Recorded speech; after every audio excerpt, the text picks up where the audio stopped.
Normalement, le travail fini, on se repose, on profite de la vie. En économie, on est chômeur. On ne profite pas de la vie, on ne vit plus. On ne survit pas, on sous-vit. Alors, il faut créer l'emploi. Et en économie, pour créer l'emploi, il faut détruire l'emploi, grâce aux machines, pour être compétitif. Il faut même inventer des robots toujours plus performants pour détruire encore plus d'emplois, de manière à toujours garder une longueur d'avance sur la concurrence.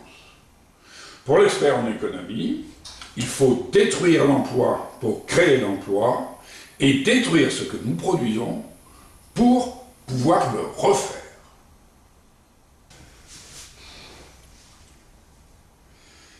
Quand j'expliquais il y a quelques années que l'on fabrique des objets fragiles exprès pour pouvoir les refaire, on me prenait pour un dingue.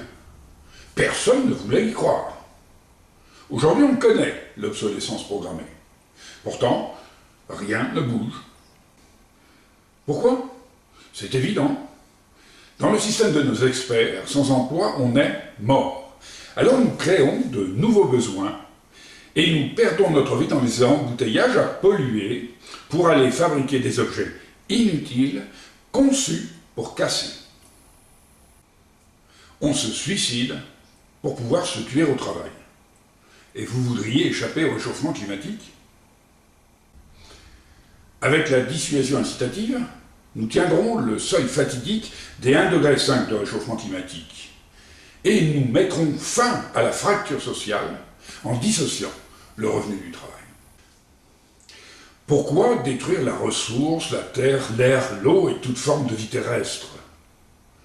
Quand je dis qu'il serait plus logique de profiter de la vie grâce aux machines, alors là c'est le sarcasme, le mépris.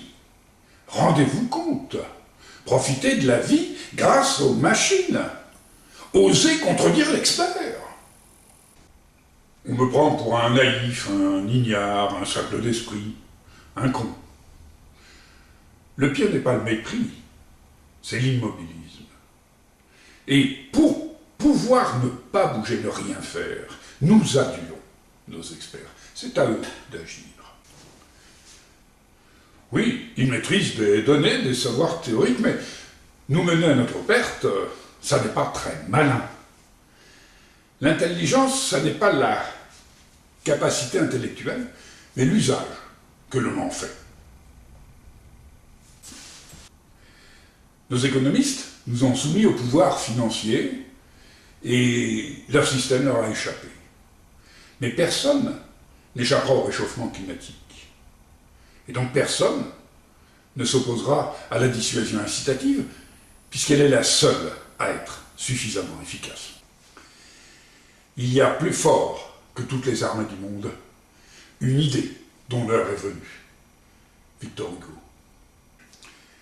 Nos ancêtres ont conçu des machines pour nous aider, pas pour nous exclure. C'est notre héritage. Elles réduisent notre temps de travail. Pourquoi s'en défendre? Certains retraités se plaignent de ne pas gagner suffisamment, jamais de ne plus devoir travailler. Les experts veulent nous tuer au travail, c'est du délire. La dissuasion incitative est le seul recours véritablement efficace contre le réchauffement climatique. Appliquée au social, elle supprime les fins de mois difficiles en dissociant le revenu du travail. Nos revenus ne dépendront plus uniquement de notre temps de travail, mais essentiellement de la richesse produite avec l'aide des machines. Nous ne serons plus chômeurs, mais nous profiterons de la vie. N'attendons pas, après nos experts, changeons le monde. Signons la pétition.